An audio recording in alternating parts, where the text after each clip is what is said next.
Hello and welcome to today's ISTAT Learning Lab. Today we're going to talk about Indian aviation, and I think that is a very timely topic. India is the world's biggest or largest population as of this year, bigger than China, and about 1 out of 6 aircraft in the huge backlog among the OEMs for aircraft is destined to go to Indian operators. And the economic growth is very strong. And today there's an election in India. So we are excited about the outcome of that. To talk about Indian aviation, we have two presenters.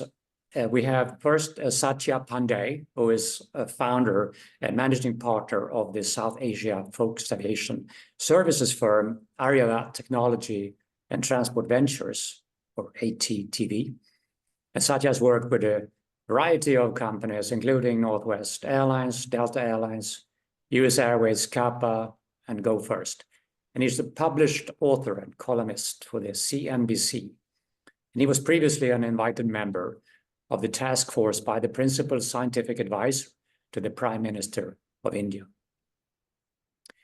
And Dr. Sunder Raghavan is a professor of finance and a Fulbright scholar and an ISTAT University program coordinator at the Embry-Riddle Aeronautical University in Daytona Beach, where he teaches corporate finance and aviation finance courses. Sunder has a PhD from Washington State University, and he has published in various leading journals, and his work has been referenced by the Wall Street Journal and appears on the NASA website.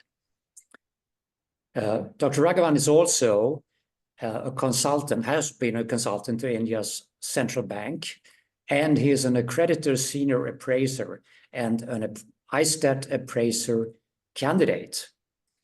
Before I hand over to Satya and then Sunder, I want to just mention that during the course of their presentations, you can write in questions by clicking the little Q&A button at the bottom of your screen and write in questions, and I will monitor those questions. And after the presentations, we will bring up those questions with Satya and Sunder. So with that, I'm going to hand over first to Satya Pandey at our studio in New Delhi. Thanks, Niels. I really appreciate that. And thank you to the entire ISTAT team, and thank you to Professor Raghavan for giving us the opportunity to speak about this very exciting market. And to all of the attendees out there, good morning, good afternoon, good evening. I see we have folks joining from all over. So thank you once again, and a special mention to Adam Pilarski, without whose assistance this would not have been possible. So with that said, we'll dive right in. As Niels mentioned, very exciting day in India. I sit in New Delhi as of today because we just had a very exciting election. And depending on who you speak to, it was a shock or a surprise how the results have come in. Aviation-wise, the country continues to grow in double digits. We see no signs of stopping. But we also wanted to highlight some of the intricacies and complexities of this market. Overall, we are very optimistic about India. We are very positive about India. But it is a country and a market that's often misunderstood. And in no small part because of the paradox in the market and the contradictions inherent in the market.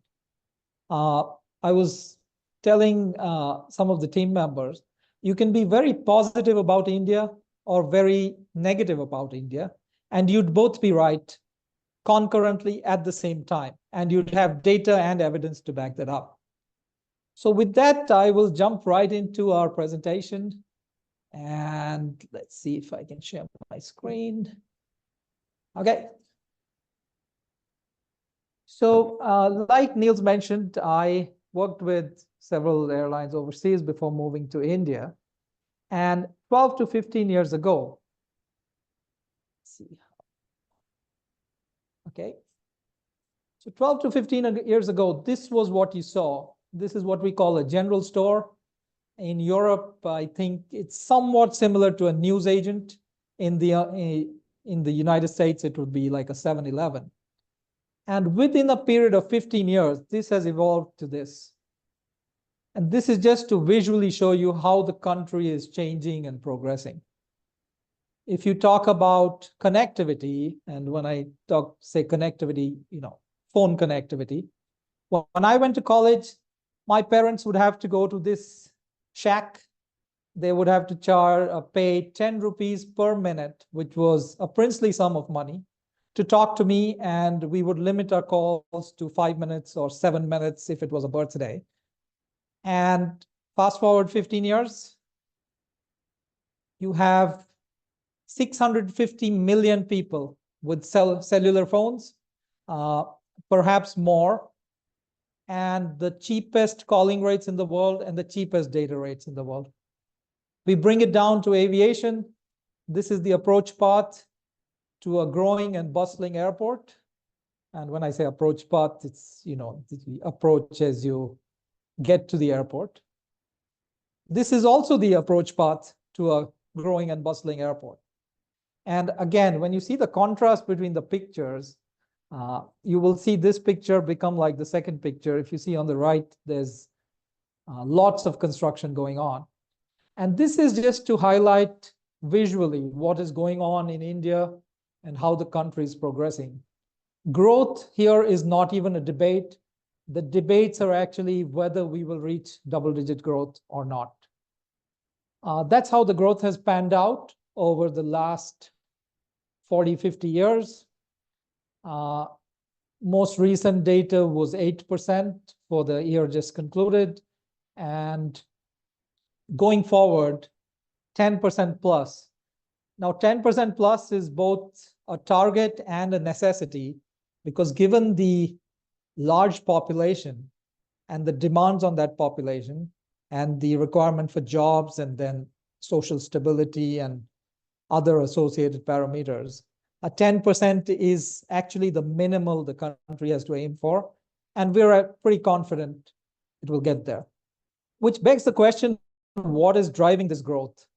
So we just wanted to give you a very brief overview of the construct of the GDP. These slides, I think, will be shared. So please feel free to come back to us at any time with any questions on it. But all we wanted to point out was private consumption drives this economy. And that private consumption is driven by a large and growing and young middle class, which is eager to explore and eager to spend. And what's even better is the entire population has been digitally mapped. So 1.4 billion of us, 1 billion have this card, which is called the Aadhaar card. You're issued a number and a photograph, and whether it's vaccinations, whether it's bank accounts, whether it's tax payments, whether it's buying property, everything is now linked to the Aadhaar card. And what this has enabled the country to do is we have leapfrogged, we have built a digital infrastructure which is actually unparalleled. Coming to aviation, again, there's a misnomer. Folks say 1.4 billion people, but if you look, only 16% of those are traveling. So 225 million, which means there's immense potential. But that also requires other things like last mile connectivity, hotel rooms, moving folks away from the railways. The railways figure is interesting because it includes suburban rail, which is around 4.7 billion passengers. But you take that out, and still you get a staggering statistic where the Indian Railways in one day transports more passengers than all of India's airlines combined in 1 year.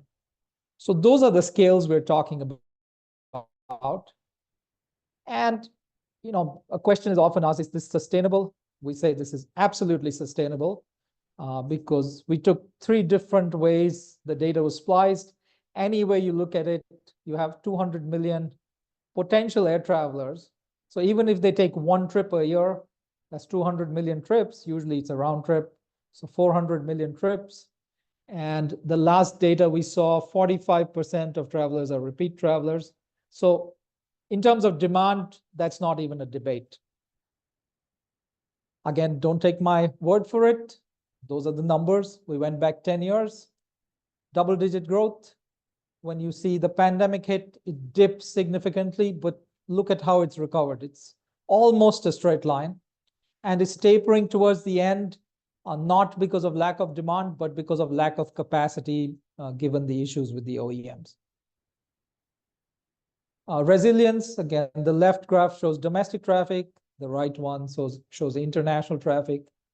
So all data points, all on-ground inputs point to the fact that the population loves to travel and shows no sign of stopping. But that said, like we mentioned in the introduction, it's a market of contrasts and contradictions. So we encourage folks always to come to this country, experience it for themselves. And for those of you who fly into Mumbai, which is the financial capital, you will come into, this is literally what you see out the window as you land. And now I show this not to shock you or, or for any other reason. This is something that's reality across India. Contradictions exist. These are slum dwellings in a city that has perhaps one of the highest per capita incomes. You see developments behind. And this is not peculiar to one city. You will see these kinds of contradictions across the country. And it's something you have to work with and just accept as an inherent part of the market. Perhaps summed up best by this economist, Joan Robinson. So that's broadly on the India market. We maintain a lot of data sets on the macroeconomic climate, tax policies, specific to aviation. So anything specific anyone wants, please feel free to reach out. But we wanted to dive into the aviation market. It's a duopoly, any way you look at it currently. Two airlines, Air India and Indigo, they control 85% of the market. And how this happened was, we used to have 7 airlines, but one of them was state-owned, and it was causing a fair bit of distortion because every year the debate was how many billions would the airline lose. And despite significant interventions, the losses showed no signs of stopping, which meant the government privatized it. And after 5 attempts, they found a buyer in the Tata Group, which is one of the largest conglomerates in India, perhaps globally.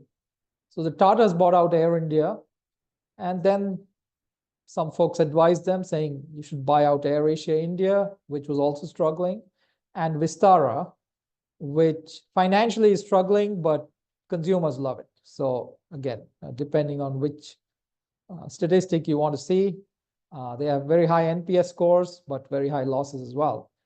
So the Tatas bought these 3 and consolidated 30% of the market.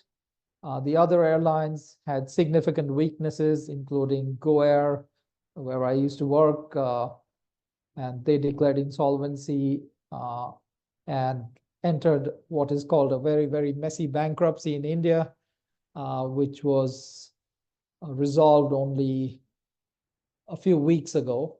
But there's still 54 airplanes on the ground waiting to be possessed. Overall, consolidation, we feel, is a good thing. It has given stability to the market. It has improved the credit quality. But again, the data points are paradoxical. So that's how the consolidation has worked. We've gone from 6 to 7 to 5.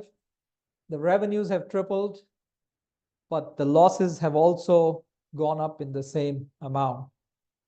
So one could argue structurally there has been no change whatsoever. Again, when you go down to the details, that's simply not true. But when you consolidate everything, overall, if the goal is to get the airlines to be profitable and sustainable, that has simply not happened as of today.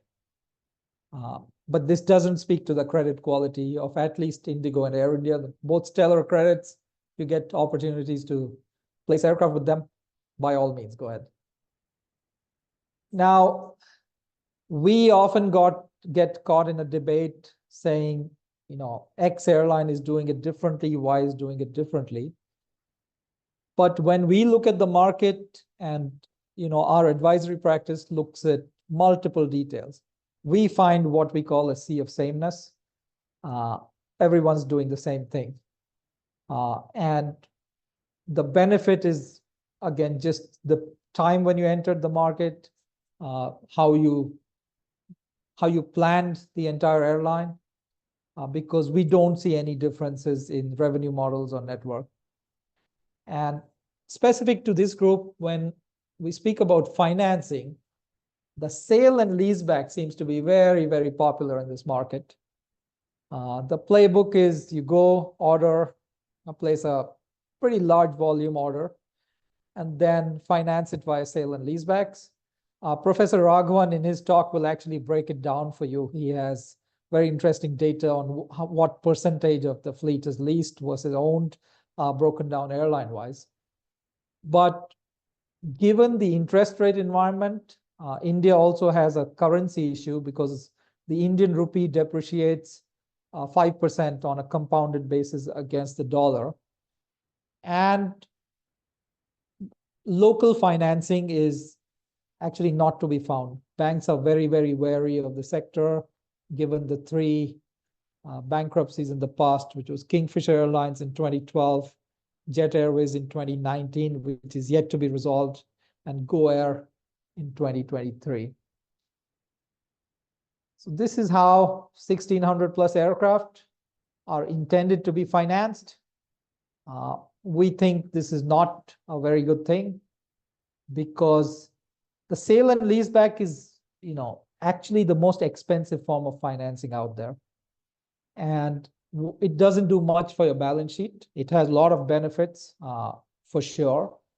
But we believe that the country needs to actually diversify the financing, bring in some more structures, whether they're local financing structures, Japanese structures, a mix of owned aircraft versus leased aircraft, some finance leases. We think that's where the market should be.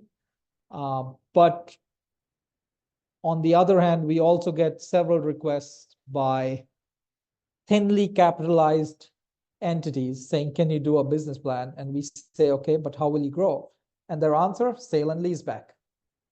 Sale and leaseback at this point of time for several airlines in the country is being used as a source of working capital, which we believe is not the way to go. So again, the order stream is very strong. Niels mentioned in the opening, 1 in 6 aircraft are destined for India. You come to any of the airports, you will see aircraft, narrow body aircraft as far as the eye can see. But all of these will require financing, which again is a challenge and an opportunity. So the boardroom discussions, this is not just a cartoon. These are actual boardroom discussions. And a lot of times we see airlines taking in capacity to unlock the sale and leaseback cash flow, only to then not know what to do with the aircraft, or worse still, deploy the aircraft unprofitably, which means there's distortions across the market. That one way or the other has to be addressed. So in terms of opportunities, we say it's a buyer's market. If you're looking for stable credits, you've got it. If you're looking for restructurings, we have it. If you're looking to lend to a startup or place aircraft with a startup, we have it. The domestic market is soaring, but keep in mind the rupee and interest rate scenario, what we said. So even as revenues grow, if your currency is depreciating and all your lease payments are in dollars, it means the fares have to adjust in that level. And this may also help understand some of the interesting strategic shifts when you come to a low-cost airline like Indigo going ahead and ordering A350 airplanes and also saying we'll introduce a business class on select routes. The quality of revenue has to increase, and others may or may not follow. That remains to be seen. The key point in this slide is air travel here is taxed like a luxury, but regulated like a commodity. So the government will intervene when fare levels are supposedly high. And the intervention does not have to be direct. It can be, a nudge in many ways. But when you come to taxation, again, a taxation overall is a challenge, although a lot of changes have been made. So where does that leave us in terms of demand? Like I said, it's not even a debate at this point.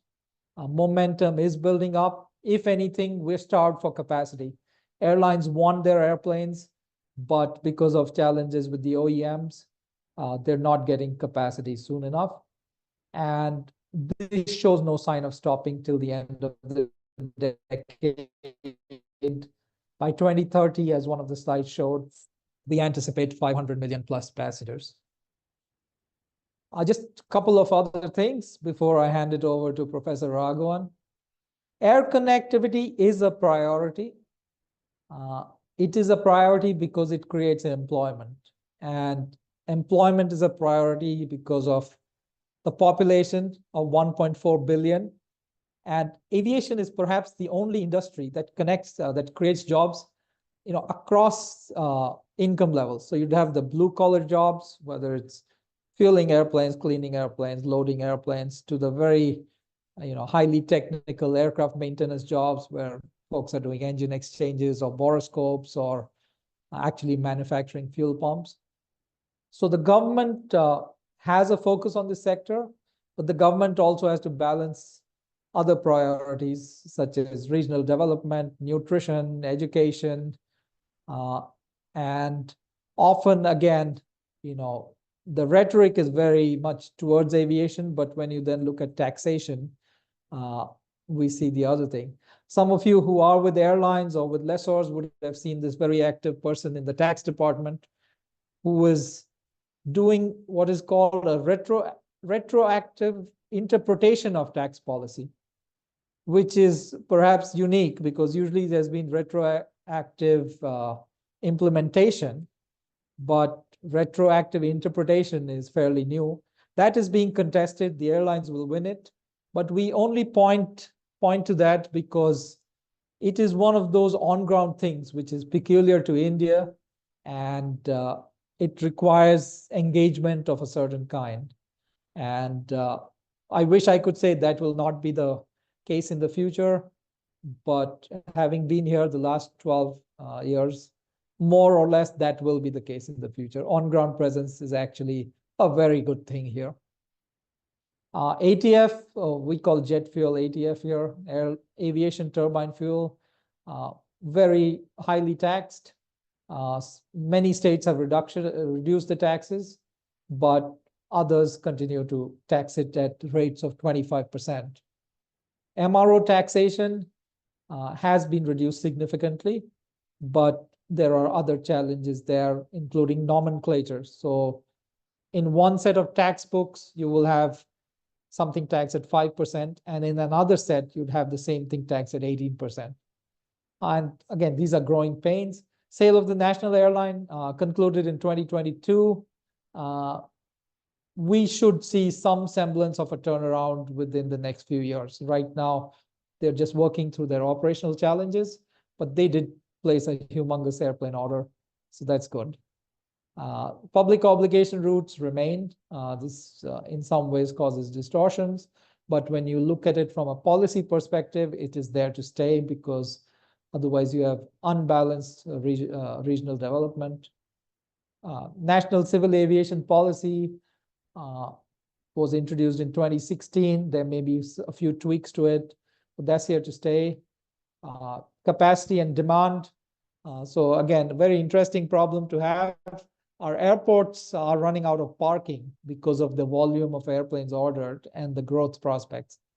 So if you get a slot at the airport, if you get parking at the airport, or you get a gate at the airport, that's a very, very valuable thing to have.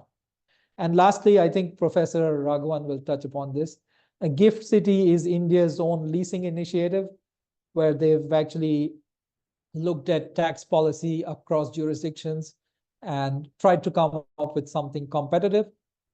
We claim the proof is in the on-ground reality. So while you've seen some finance leases happen out of there, right now, there's not been that much of a push where folks are rushing to finance things out of Gift City. Whether or not that changes remains to be seen. And lastly, we take a view on market risk. We say it's an exciting market, it's a growth market, it's a phenomenal market to be in, but not in a manner where you don't consider the risk, because there are risks. Jurisdictional risk, I think this is partly alleviated after the Go Air bankruptcy, where the government has now said the Cape Town Convention applies. So even in an insolvency, you can take out all your aircraft. But in parallel, you have 54 airplanes sitting on the ground that are yet to be repossessed. So like we said, it's a market of contradictions. A currency risk we spoke about. The maintenance cost risk is a very interesting one. This is because the operating conditions here are hot and harsh because of particulate matter in the air. We cannot wish that away, because as the country is building a lot of infrastructure, construction is a given, and that's leading to some part of this air quality and particulate matter. So that's here to stay. What that does is, when you take an engine out of India, you essentially have to put it to shop unless your buyer is saying, okay, I'll accept a lease as is where is. And in many cases, that shop visit, between the turnaround times, how full the shops are, and if it's to be placed in Europe, you almost certainly have to put it through a shop visit. So the maintenance cost has to be modeled out and provisioned for, which we in many cases see not being done. Liquidity risk, again, while we have a number of airlines you can place aircraft with, the stronger ones know they're strong, so they demand terms which are fairly aggressive, including something called coupon payments, where they issue a coupon which can only be applied to certain LLPs, or others want lease rate factors in ranges that may or may not work out, or very relaxed lease return conditions. And that's again something that can only be worked out through engagement and through proper structuring. So you could give away some of that, but if it's structured adequately, you will not lose money, and your IRRs are not negatively impacted. And finally, the revenue risk. The fascinating thing about India is air travel is expanding exponentially. Folks used to think of city pairs in terms of days. How many days does it get to from X to Y? Then it came where we were thinking in terms of price.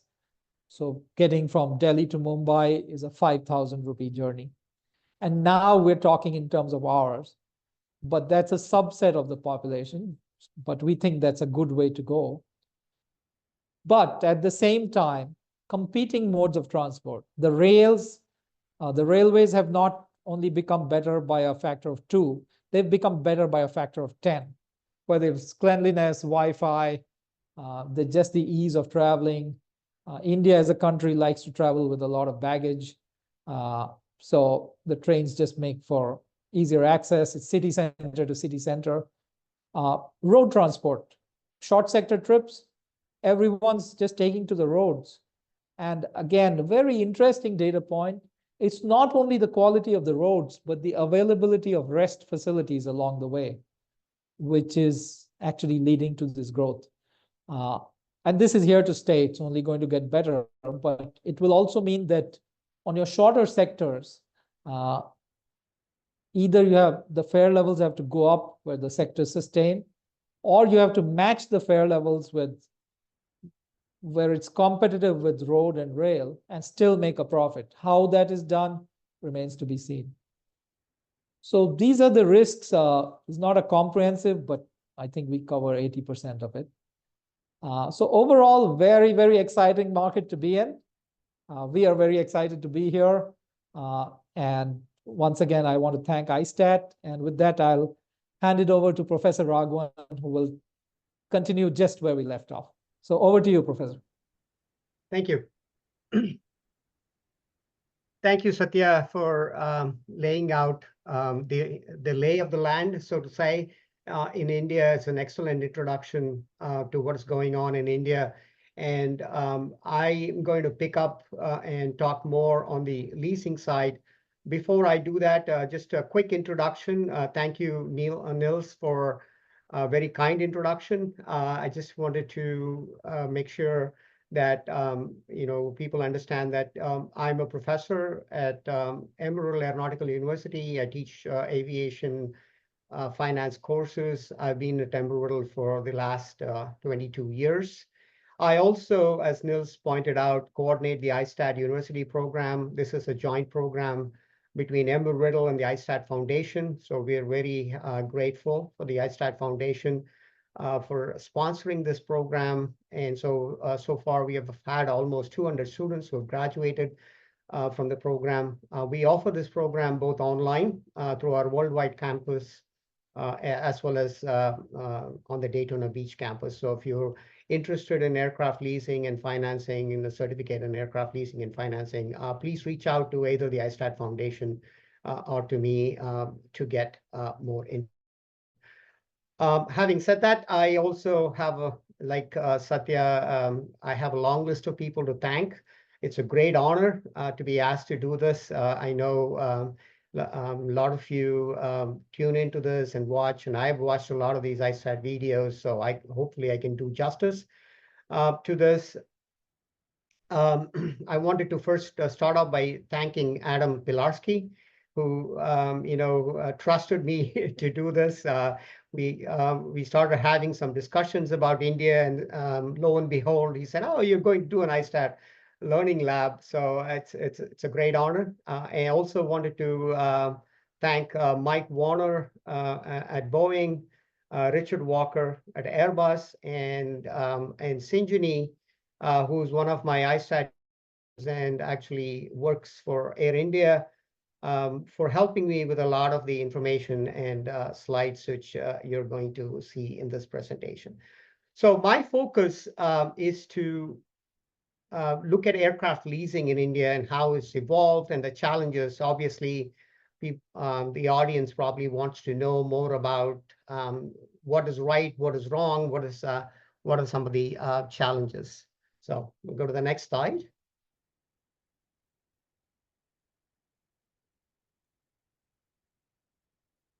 Sure.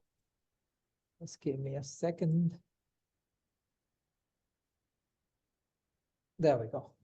So quickly, background in the Indian aviation market. I'm not going to spend too much time on this because I think Satya did a great job in trying to give you a sense of what is India all about. I'll focus a little bit on the principal legislation and the regulatory framework in India. We'll talk more about the international conventions and applicability in India and what are the challenges with the implementation.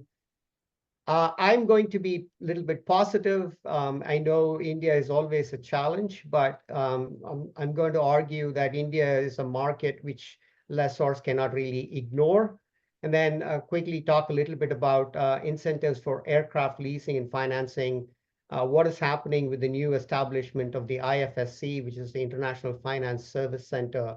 And the first of those is the GIFT City, which is the Gujarat International Finance Tech City, which is established in Gujarat, which has a lot of tax incentives for aircraft leasing. And end by talking about future developments in aircraft leasing and challenges. So we can go to the next slide.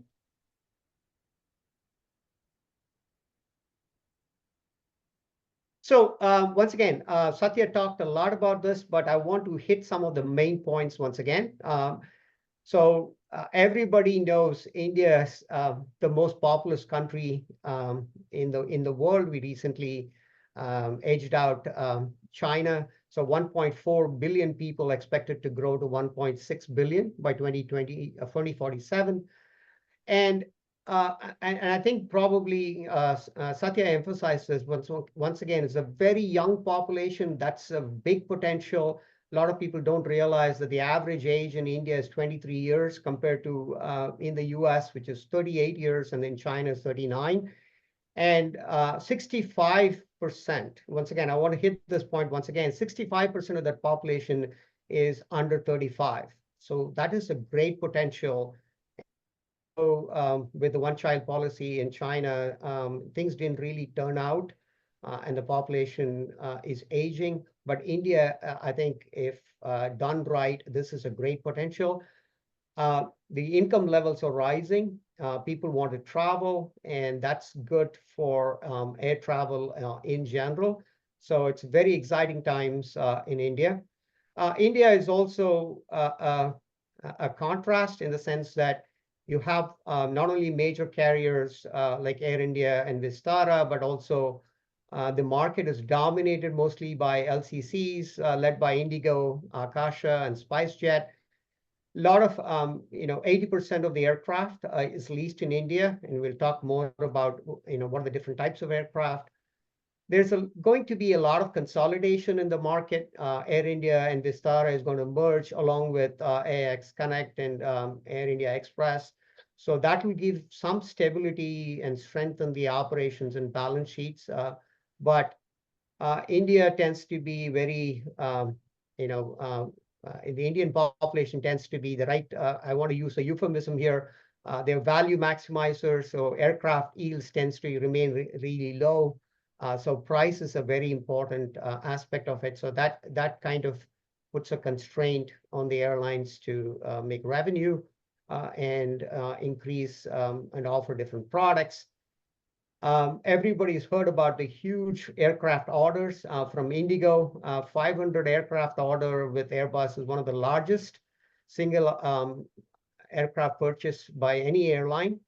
And then there's another 30 firm orders of A350-900 as well. Same goes for Air India. So Air India, the order is about 470, of which I think 250 aircraft from Airbus and the rest from Boeing. There's a lot of infrastructure and financing development and incentives. Airports have been a big constraint before, but things are changing. So there's expectations that there will be 220 airports by 2025. Currently, there are about 148. So there's 72 more airports which are going to come online by 2025. $12 billion in investment in 2 years. And we'll focus a lot on the tax incentive for aircraft leasing through Gift City and IFSC. Next slide.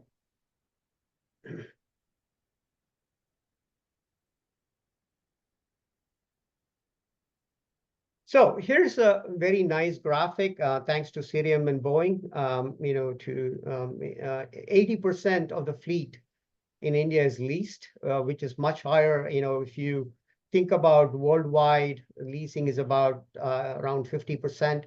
And so India is on the higher end of it. So this is a market which the lessors definitely cannot ignore. Of the total fleet of 736 aircraft, so 86% is single aisle, 10% wide body, and the rest freighters and regional jets. Of the 736 aircraft fleet, about 574 aircraft is leased. And once again, dominated by 96% is single aisle, and then a small wide body fleet as well as freighters. So you can see that most of the aircraft is leased, about 80%, and a lot of it is single aisle. And we'll also talk about in the next slide what kind of technology is being leased. Go to the next slide. So by leased fleet size, most of it is A320neos, mostly going to Indigo. And then we have a little bit of 737 NGs, which is 7%, 737 MAX, and then the rest A320 CEOs. If you look at the lease content, 737 MAX, 100% are leased. 737 NG is about 60%. The A320ceo is about 50%, and then almost 100% of the A320neos are leased. And as I said, most of it probably is going to Indigo. Go to the next slide. Of course, India, except for Air India and, with the merger Air India, Vistara, most of the airlines in India is a low cost. It's a very dense market. And so low cost airline model works very well in the Indian context. And you can see that with Indigo, 94% of Indigos, and once again, I want to hit that point again, 94% is leased. Air India is 39%, but what you have to realize is that eventually Air India will merge with Vistara, Air India Express, and AX Connect, and that percentage is going to increase even for Air India. Of course, Go First is the airline which recently went bankrupt. So 100% of their aircraft were leased, and that created a lot of problems for the lessors. And we want to do a case study, kind of quickly look through what happened in that case and what are the challenges there for the lessor. And then SpiceJet and Akasha are the other two airlines, and Akasha is 100% leased, and SpiceJet about 95% leased. So a very heavy reliance on leasing in India. Go to the next slide. If you look at the number of lessors, more than 50 plus lessors are active in India. And then and most of the top 15 lessors own 73% of the fleet. You see AirCap, Avalon, SMBC, Carlyle, and Jackson Squire, BOC Aviation. Most of them are single aisle, but you can also see a little bit of wide body leasing with AirCap. So it's a very, very robust market. Everybody wants to be in India despite the challenges, because with China dropping off for various reasons, India is going to become increasingly important in the leasing area for the lessors. If you look at the top lessees worldwide by number of aircraft in 2024, this is from the Air Finance journal Leasing. You see that Indigo stands right at number 2.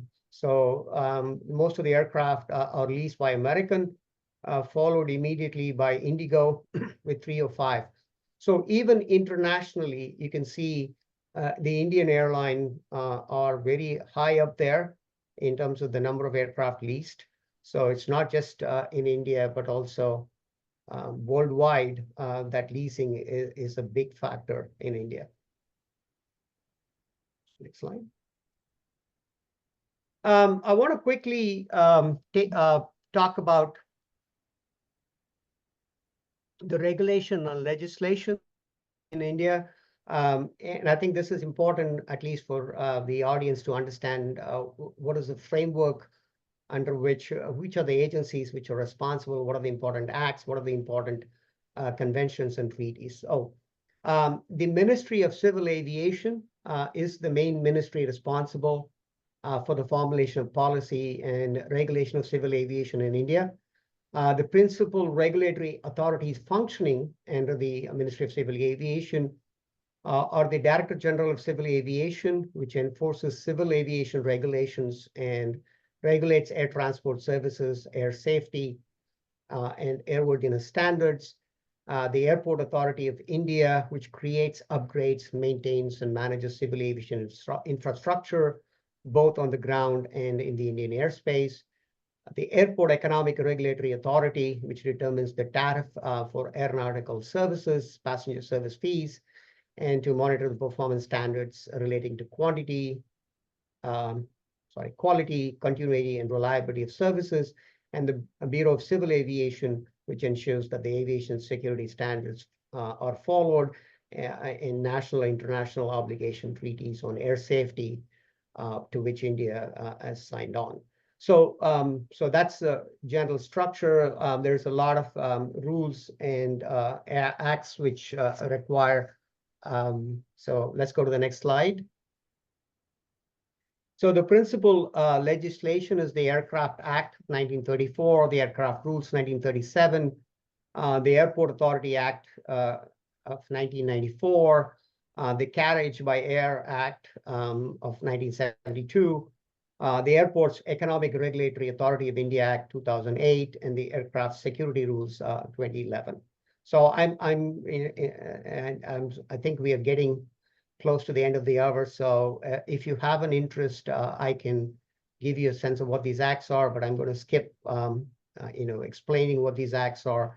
But wanted to just for the audience to understand what are the different acts in India. So we'll focus more on the international conventions and applications in India. India is a party to the Warsaw Convention, the Hague Protocol, and the Montreal Convention. And then India has not ratified the Geneva Convention, which is not a very significant thing because Geneva Convention has a lot of loopholes. But India did ratify the Cape Town Convention, but hasn't enacted local legislation to support it. And that seems to be the principal issue with Cape Town and its application. Go to the next slide. So we'll focus most of the next couple of slides on what is happening with Cape Town and how it's being implemented. The lessors have struggled to repossess aircraft, as we all are aware, in the case of Kingfisher, SpiceJet, Jet Airways, as well as recently Go First, and also SpiceJet. The Aviation Working Group based in Ireland, the organization that monitors contracting states, compliance with the convention, placed India on its watch list in May of 2023. And AWG further downgraded India's compliance index rating of the convention protocol to low in September of 2023. But here's the positive development here, and it's still this long way to go. But in October 2023, the government of India, the Ministry of Civil Aviation, issued a notification. And there's a recent High Court ruling, and I'm going to talk about two of those rulings, April 26, 2024 and May 15, 2024, which are positive developments and should reduce the risk of leasing for lessors in India. So the next set of slides, I'm going to look at what happened with Go First and how it affected the Indian, has changed the risk a little bit towards leasing in India. So what happened was, just in terms of timeline, May 2nd, 2023, Go First voluntarily sought bankruptcy protection. It filed for insolvency proceedings with NCLT, which is the National Company Law Tribunal, and it blamed the GTF engine issues that led to grounding of half of its 54 aircraft fleet. NCLT at that point ordered moratorium on Go First assets, including aircraft. And so lessors were stuck. They couldn't get their aircraft out, and it was a long legal battle. But things changed around October 3rd, 2023. The Ministry of Civil Aviation and the Government of India issued a notification that the provision of Section 14(1) of the Insolvency and Bankruptcy Code relating to the moratorium will not apply to transactions relating to aircraft engines, airframes, and helicopters. So if you think about 14(1), it's very similar to Section 1110 of the Chapter 11 bankruptcy codes in the US, which excludes these assets even in bankruptcy. The airline has to elect whether they want to continue using the aircraft, and if they use the aircraft, they have to make rental payments. If not, they have to surrender the aircraft, deregister the aircraft, and surrender the aircraft to the lessors. So this is very similar in that sense, but the implementation is still a long way to go. So lessors struggled to repossess their aircraft, as there was no local legislation which automatically would have put this in effect. The other challenge was that even though the October 3rd, 2023 law notification was passed, it was not passed retroactively, which meant that since Go First went bankrupt May 2nd, 2023, they were on uncharted territory, and Go First still claimed that it didn't have to honor that. So the lessors had to appeal to the local courts. The Delhi High Court in April 26, 2024, reaffirmed that the IBC code will exclude aircraft engines and helicopters, aircraft engines and helicopters from the moratorium, and ordered DGCA to immediately process the deregistration application for the aircraft. Currently, as I understand it, all aircraft have been deregistered, but the lessors are concerned if the aircraft were maintained properly. Of course, there's a loss rental income when the aircraft is stuck in India. With the supply chain issues right now, there's also concern how much of this parts would be required, whether the lessors have to pay any liens to the airports, both the public and privately owned airports, and what kind of components would be required. I mean, I think part of the aircraft is CFM engines, so they may be able to get those in service very quickly. But for the others, the lessor still, it's going to be a challenge for them to repossess these aircraft and safely operate them. Once again, this is very recent. May 15, 2024, another Delhi High Court order, in this case, in case of SpiceJet, to return two Boeing 737-800 aircraft engines and technical records to Tailwind Capital by June 17th. Initially, the Delhi High Court order was to return these aircraft immediately, but SpiceJet appealed that, and then the court has granted them till June 17th. But once again, very positive development. But here, I think the lessors have a fear that the aircraft parts may have been cannibalized. And so once again, always challenges if, when you have situations like this. And as long as you don't have local legislation in place, which automatically triggers these deregistrations, it is going to continue to be a challenge. But these developments show that the Indian government is really interested in moving forward and creating the right environment for the lessors. But once again, we've been talking about this. The Indian elections results are coming in. So we don't know whether we'll have stability, whether there'll be a change of the government in India and in how that's going to affect the leasing policies. We'll go to the next one. So next, I want to quickly spend some time on the incentives for aircraft leasing, talk a little bit about Gift City and IFSC. So these are specific centers which have been created in India to promote, there's a lot of tax incentive to promote leasing in India. We'll go to the next slide. So quickly, a timeline, 2015, the government of India operationalized the GIFT, the Gujarat International Finance Tech City, as an international finance service center. The idea is to establish similar centers elsewhere, but GIFT is the first one. So July 29, the Project Rupee report was released. And then a lot of other policies were put in place February 21st, May 2022, April 2023. And of course, we talked about October 2023, where the important aspect of this is that anything through the Gift City will be exempt from the insolvency and bankruptcy code of India. Go to the next slide.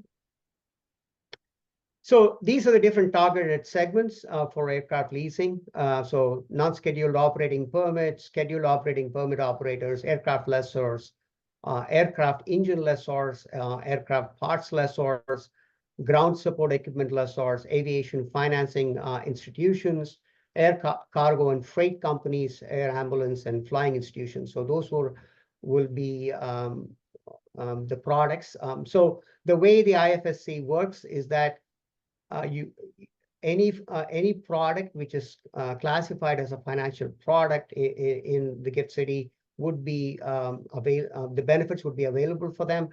And the important challenge, which is now being accomplished, was to classify aircraft leasing as a financial product. So now all that incentives apply to aircraft leasing as well. Go to the next slide.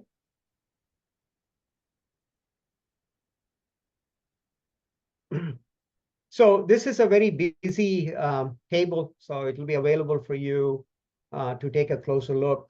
But these are the tax incentives, and what PwC had done was to compare the incentives in the gift city to places around the world. So you have the 100% tax exemption for 10 consecutive years for the corporate tax rate, whereas in Ireland it's 12.5, Hong Kong 16.5, and China 25%, and Singapore. So very favorable terms, at least at this point, and still we need to look at the implementation of it. But so once again, minimum alternative tax will not be apply if the company opts for the new tax regime. Dividend to shareholders of the company would be exempt from taxes. And then let's go to the next one. And then any depreciation allowance can be carried forward. Any interest payments made on aircraft loans would be waived, and then as well as withholding tax on interest payments by the lessor. So a lot of tax and interest incentives in the gift city. Go to the next one. So what's happening with the financing in Gift City? So the aircraft financing through Gift City, Willis Lease Finance was the first lessor to set up and structure multiple engine leases out of Gift City. Of course, Air India and Indigo have set up a captive lessor in the state of Gujarat to help arrange financial leases for incoming wide-body deliveries as well as narrow-body deliveries. Air India was the first Gift City aircraft financing for A350-900 with a finance lease with the HSBC. WFW and Standard Chartered and second successful Gift City financing, a loan for Indian carrier Vistara, which is a joint venture between Tata Sons and Singapore Airlines. Currently, there are about 27 aircraft leasing companies which have been set up in Gift City. 129 aviation assets have been leased through Gift City, including 18 aircraft, 55 engines, and 56 ground support equipment. So there's a lot of positive developments in terms of how this is evolving. But as we will see in the next slide, still a lot more room to grow and develop. And as Gift City concept is very new, and things have to improve in order for this to be a viable source. So what are the advantages financing through Gift City? The important advantage is it provides for a unified regulator. So IFSCA, which is the International Financial Services Center regulator. So they provide for a unified regulatory environment. There is a lot of skilled manpower available, skilled talent available. So a lot of positives with the establishment of the Gift City. But once again, it's still a very new concept. So we'll have to see how this is going to unfold. Go to the next slide. So just to more like a conclusion, the recent leasing incentives such as Gift City, IFSC is very positive. The High Court ruling lifting moratorium on aircraft engines and helicopters, once again, a very positive development. But once again, in terms of challenges, the Go First experience shows us that repossessing aircraft is still a very long process, and with all the associated cost in terms of lost rental revenue and maintenance expenditures. The idea of Gift City and IFSC, as we talked about, these are concepts which are very new. And the lessors on the ground are still not very convinced about leasing in India. So a lot of them claim that they wrongly classify operating leases as financial leases. A lot of the benefits are denied.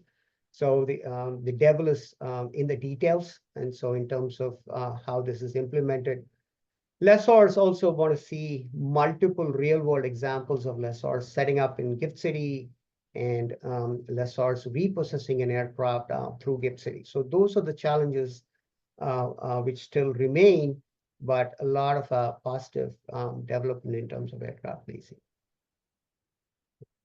So yeah, thank you so much once again for giving us this opportunity to present, and we'll take any questions. I think we are right on time.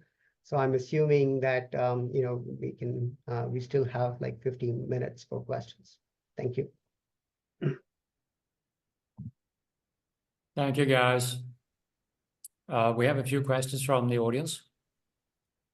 I think the first question was to Satya. Sure. So do you this is an anonymous attendee who asked this question.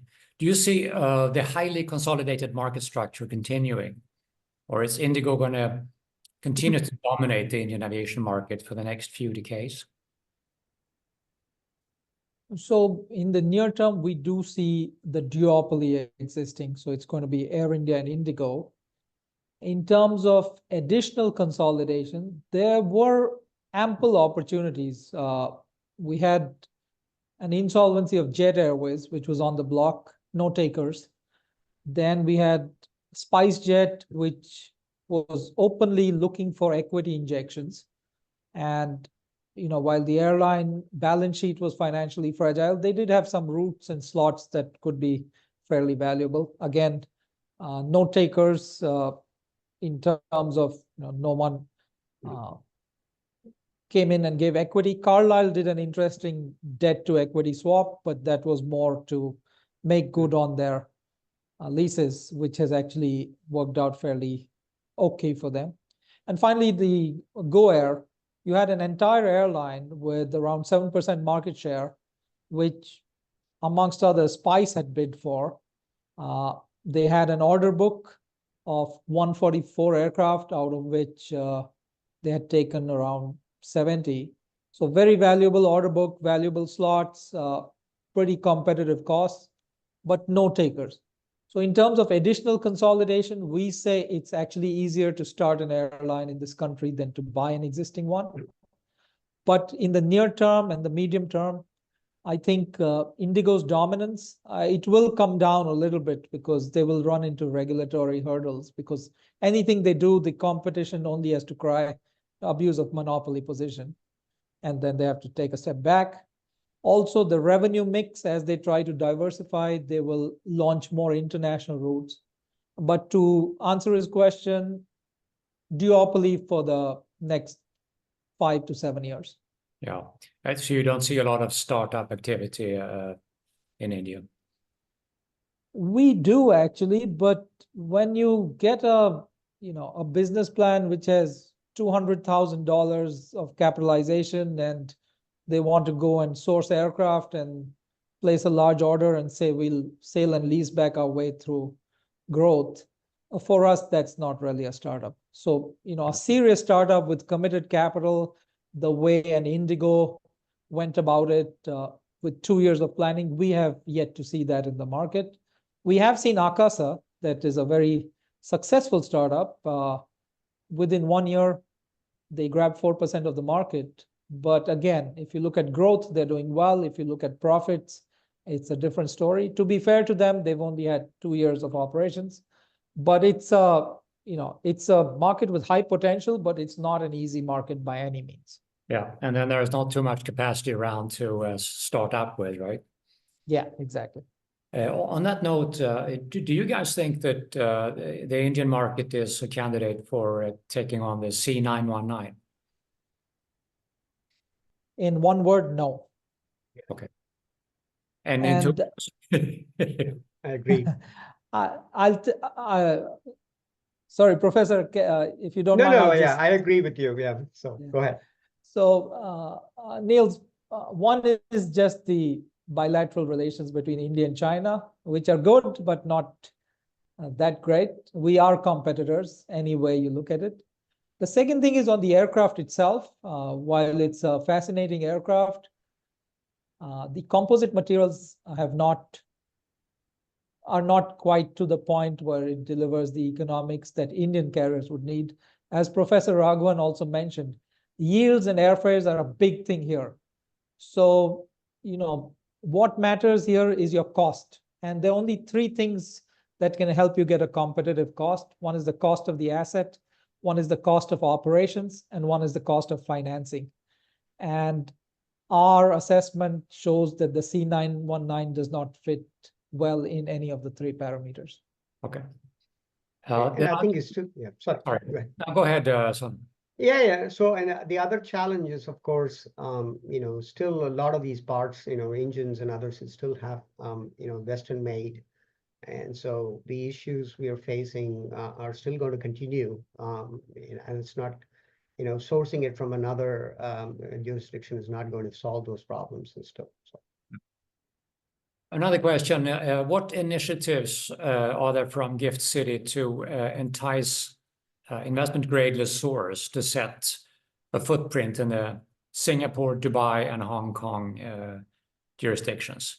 I'm not sure I quite understood, actually, how Gift City works. I mean, you mentioned Willis Engine Finance, right, as set up there. So is this something that is open for any lessor based outside India to set up shop there and get those tax benefits? Yes. Okay. So I think, I know a lot of time I went through quickly the different benefits and comparisons, but the idea is to encourage more lessors to set up, and it will be considered more like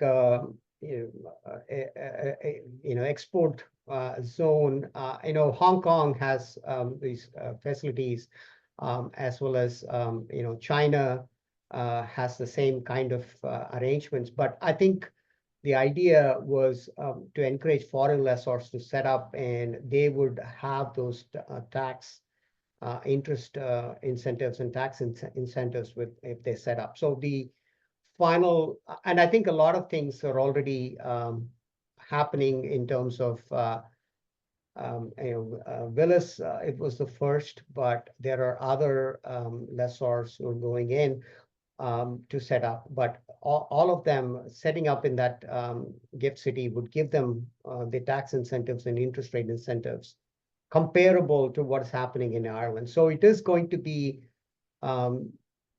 specific to those who are operating from Gift City, not outside it, but anyone going into Gift City would get the same incentive. So Satya, if you want to add to it. So yeah, Professor, thank you for that. Niels, engine lessors have come in. Willis did the first deal, 55 engines. These were end-of-life engines. So there is no repossession risk. These go to part out once the time on them is over. Rolls-Royce has also announced, and with the A350s coming in, that will be quite lucrative. But as Professor Raghavan's, I think one of his slides showed, as a business, I can plan around policy or tax numbers, whatever they are. But if you see that slide, it says 10 years or 15 years, no tax. What beyond that? Because when I bring on some of these assets, 24 years, 25-year assets. So there has to be clarity on that. There has to be clarity on the second lease. On the first lease, Gift is actually quite competitive. But once I repossess the airplane and place it into Europe or Africa or the United States, there needs to be more clarity on that. And on operating leases, they're not quite where they need to be. That's why you've not seen a rush of lessors doing operating leases. These are things that can be accomplished with tweaks, but those tweaks, we are a very vibrant democracy. And so those tweaks tend to take time. Okay. John Gannon has asked the following question. The Go First decision came almost a year too late. What reliance can the source place on the recent ruling to ensure a future bankruptcy does not delay immediate deregistration and repossession? So let me answer that first, and then I think Satya, you can definitely add to that.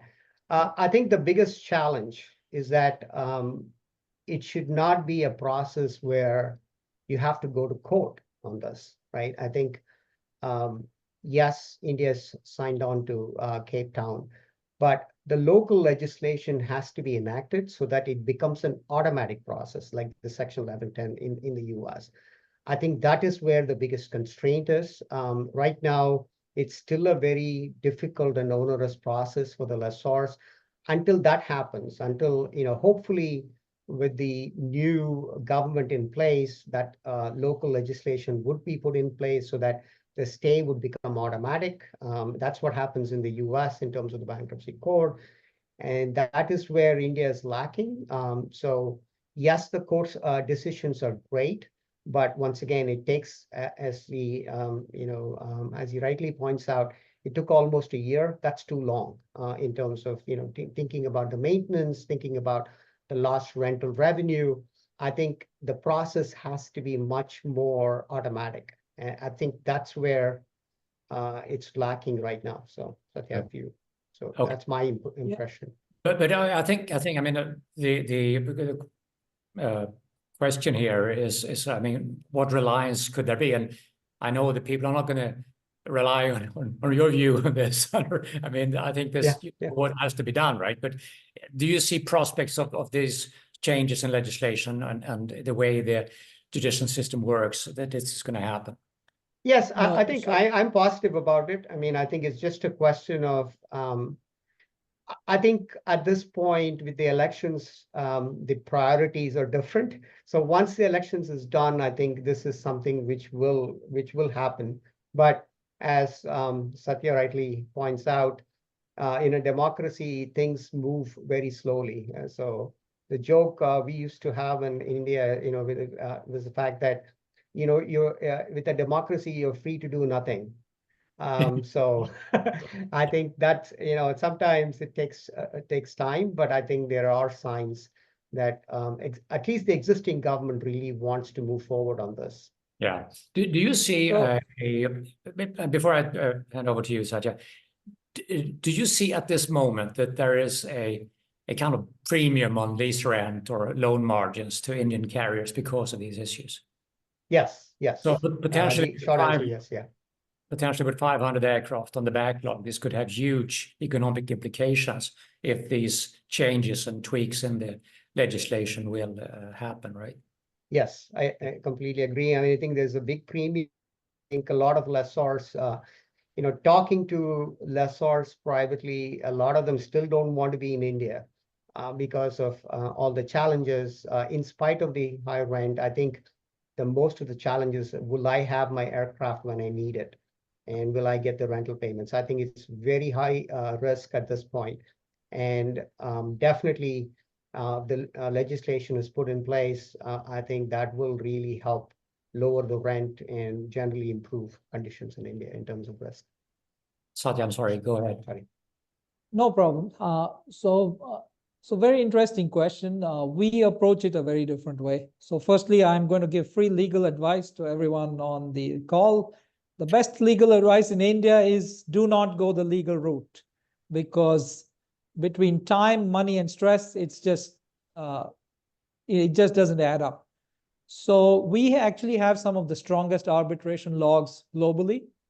All of the lease contracts will insist on a UK or Singapore jurisdiction, but that is just in terms of a dispute. How the contracts are structured, whether it's the LCs, whether it's the security deposits, the return conditions, I think if the structuring is done right, you can avoid this entire legal route. For Go First, we actually helped several lessors take out their airplanes before the bankruptcy hit, and it was the structuring that helped. The second thing is, that's why we say, you have to have a general sense of the risk, and the risk actually does not show up in the quantitative data. In the quantitative data, if an airline is making partial lease payments, say the lease payment is 100,000, they're making 50,000 per month, and provisioning for it or saying we'll give you a balloon at the end. the risk departments will actually accept that. But when our technical folks go on ground and we see parts robbery and we see non-normalization of engines, we know something's wrong. So the risks have to be adequately measured and mitigated. And lastly, to your point on lease rate factors and whether a premium is being charged, it's both yes and no. The two strong credits, Air India and Indigo, they're actually pushing for very, very aggressive lease terms, to the point where some lessors are walking away saying, this doesn't meet my hurdle rate. I can't place this aircraft because it doesn't generate an adequate IRR for my shareholder. On the weaker airlines, a 9th-month security deposit and prepayment of MRs is not unheard of, because that's the market risk premium and the lease premium. Yeah. So again, I think it boils down to structuring, and once again, avoid the legal system at all costs. Yeah, okay, thanks. Sylvain Monisami has asked a question. So I don't quite understand this question, but you probably will recognize what this is about. It says, Air India get to taken over by Tata. What is the future of AIESL, and do they have captive clients anymore? Yeah, it's the MRO. I'll let Satya take that. Sure. So AIESL, like Professor Raghavan said, that's Air India Engineering Services Limited. They were a captive provider to Air India. There are two challenges with AIESL. Both start with a T. One is tax, and the other is turnaround time. If they can get both of those right, they can compete. But for Air India, they have started and they've been public about this. They've actively started exploring options other than AIESL. And once again, it boils down to only those two issues, tax and turnaround times. So if they can sort that out, AIESL will get the contracts, but for now, Air India is looking elsewhere. Okay. And we have one attendant who wanted you to give a short overview of the Indian MRO market. Is there a shortfall in the MRO capacity, and which Indian states are pushing to take part in the MRO and incentivize investments in MROs? Okay, so on the MRO side, MRO is a big word that's just bandied about. On airframes, a lot of C checks are being done in India because airframes is 70% labor, where we're quite competitive, 30% parts. On EPRs or engine overhauls, we're not competitive, whether it's pricing, because it flips. It's 70% parts, and the taxation on imports and getting the parts in and the technology transfers that doesn't quite work. And the turnaround times are not where they need to be. And then in landing gear, I think we've seen APUs and landing gear, we've seen some improvement. But the MRO is actually a very comprehensive topic. As a country, we're not there yet. There is an opportunity, given all the shops globally are full, but that requires a push for technology transfers, a push for parts. And one of the things that most MROs miss is you need freighter capacity into wherever the MRO is based, because if you need to get in heavy equipment, a lot of times we've seen, so if I have to get an engine from, say, Bangalore to the airport I showed you, Patna, I would actually either hire an Air Force charter or fly the engine out to Singapore, and then Singapore would fly it into New Delhi or Calcutta, and then I would ship it by road, because India doesn't have freighter capacity in between cities, because every city pair is just 2 hours apart. As Professor Raghavan showed, a majority of the fleet is narrow body. So the freighter capacity is an issue that's often missed when it comes to MRO. Folks think of tax. The tax is good, but if I can't get equipment out there, what good is tax? So all of that has to align, and maybe it will. For now, if we get feasibility projects on MROs, we can give you a nice presentation, but our conclusion is not at this time. Yeah, okay. Paul O'Driscoll has asked a question as follows. how much of the fleet selection, there's a massive focus on churning narrowbodies, is determined by the need for airlines to earn cash from sale and leasebacks, and how much is determined by the actual best option for the Indian network? A relatively small number of extremely dense routes. So is that... I can, Professor, if you want to take that. Yeah, no. I mean, I think all I'm aware is that Indigo has been very at the forefront of sale and leaseback in terms of all these orders. Sometimes you wonder whether, yes, India is a big market, whether that capacity really exists in terms. And I think part of it is Indigo has been trying to push and benefit and profit from sale and leasebacks, especially with all the in-demand aircraft.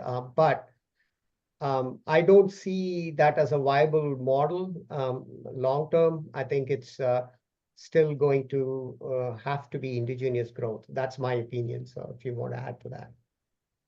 Yeah. So having advised several airlines and also worked at a few, the reality is we like to order new because, again, it ties into the maintenance cost and cost considerations.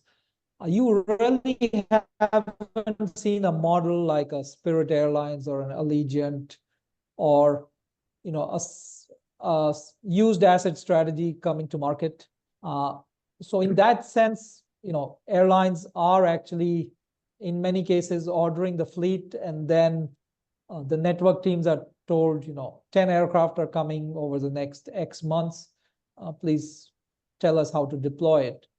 The ideal way would actually be to build out the network and then to see, which asset is the right fit. But that is only one part of the equation. You also have to look at liquidity type on the asset, technical skills on the asset. At this point, India is Airbus country because ample availability of pilots, ample availability of parts, ample financing in the market. With Akasa and with the Air India order, Boeing has regained foothold. But if you look at the numbers, it's skewed towards Airbus. A third fleet type, Embraer has tried, and recently they've had some success with the regional airline. But it's not always the asset. It's all the things that go behind the asset, which is why you're seeing, we like to call it the second mover advantage. If something works, and why not just copy it? Why go and take all the risk and try and introduce something new? That's why you're seeing what we call the sea of sameness. Everyone's ordering.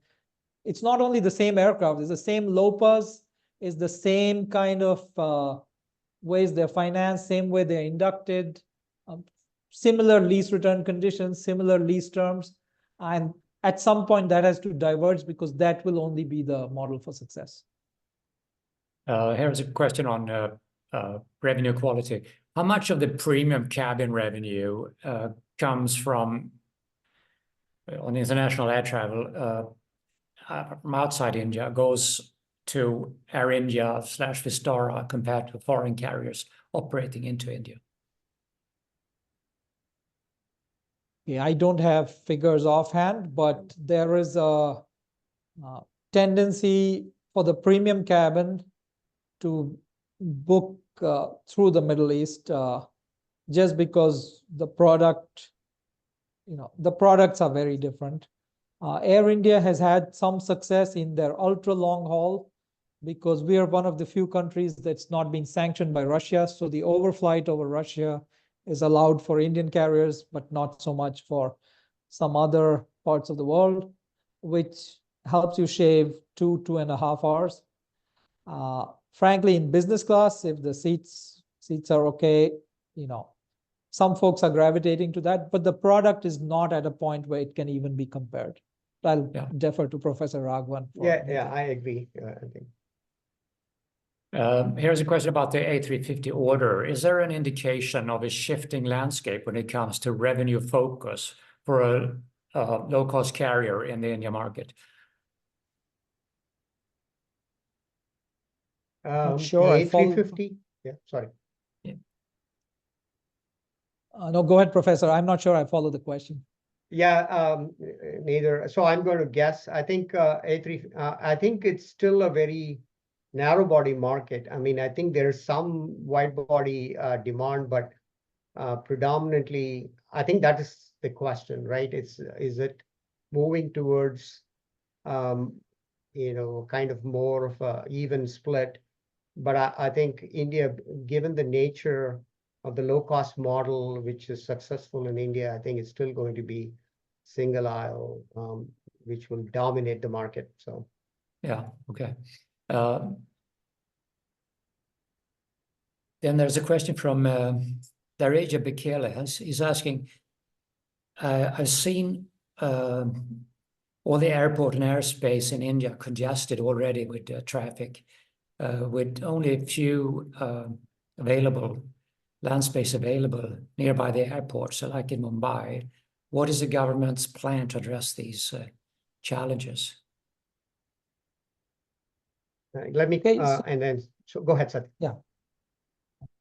So the good news is there are projects already in the offing which will come online. Before that, if you understand the skew of traffic, 60% of the traffic is concentrated in the metro cities. These are the 6 cities of Delhi, Mumbai, Bangalore, Hyderabad, Kolkata, and Chennai. Of these, 3 will have adequate airport capacity coming up. Delhi is getting a second airport, should be operational by December of this year. We'll have the first landing, but full operations by mid next year. Mumbai is getting a second airport, Navi Mumbai, again, end of this year, mid to next year. Bangalore has actually introduced a second terminal, and they have already enough land for expanding the runways. The challenges come from Kolkata, Chennai, and maybe partly Hyderabad. So in the near term, I think you will see airport capacity open up.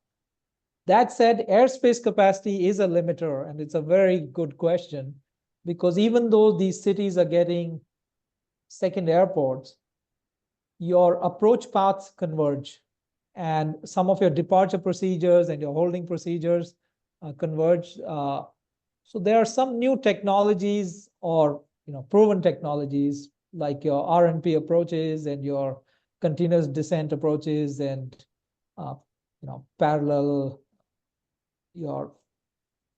I'm not sure what the term is, like San Francisco does the parallel arrivals. So all of those are being explored. There is an active project. I think Boeing is involved, and NATS, the UK firm, is involved, and they're doing some phenomenal work. So the challenge is now not only the infrastructure, but to the efficiency of that infrastructure, and work is going on there. So I think going ahead, you will see there will be constraints, but it won't be as bad as folks are thinking they'll be. Okay. Leon Fan from CIC Bank is asking, do you have any view on when the Cape Town Convention bill would likely be introduced to the Parliament session for legislation?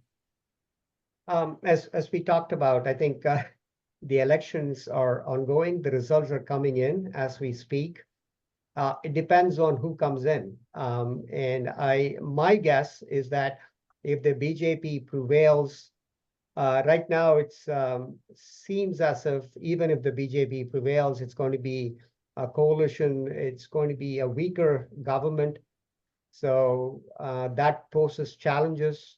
Because I think the current Prime Minister, Narendra Modi, was all for improving aircraft leasing, and things were moving. So it all depends. So the answer is it will depend on how the elections results turn out. Okay. The last question, because we're running out of time. Do you see Indian capital go into the leasing and aircraft lending space at the moment, or is it mainly foreign creditors? So I'll let you take it. Sure. So very interesting question. And one would assume that Indian capital makes its way into leasing.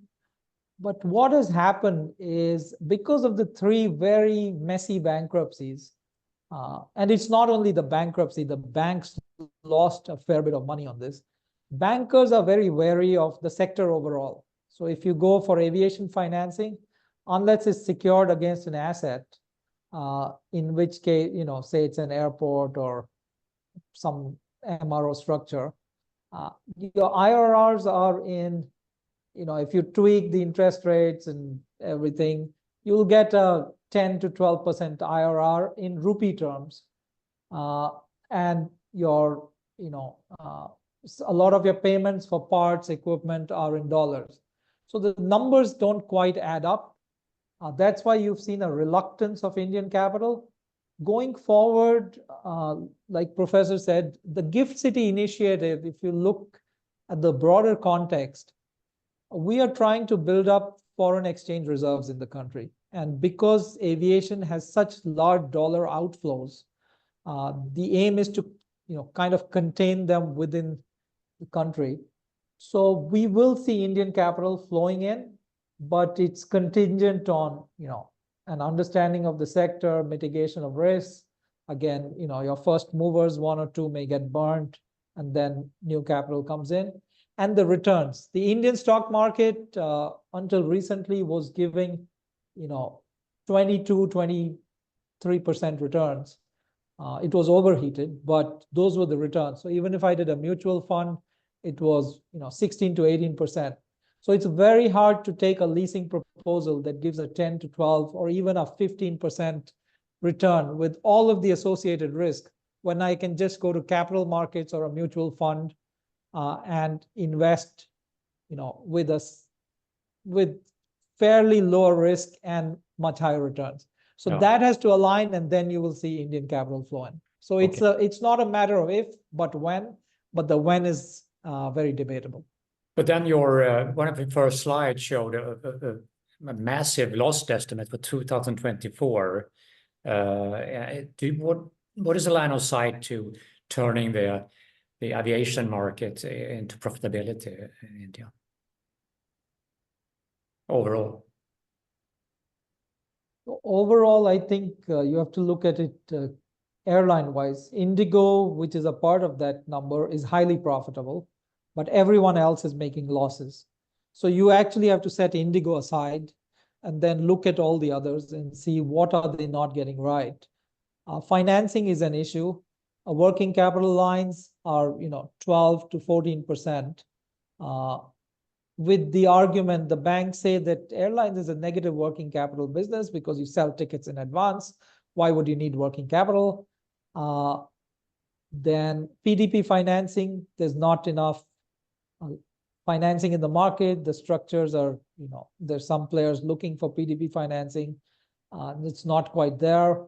And then money into leasing. We run a transactions arm.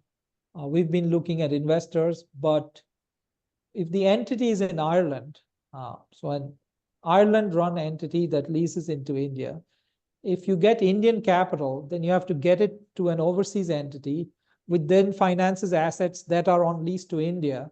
So the tax authorities many times say that's round tripping, whatever that means. And so all of that has to be navigated for these losses to turn around. As of now, these losses are not sustainable, because at some point the shareholder is going to say that,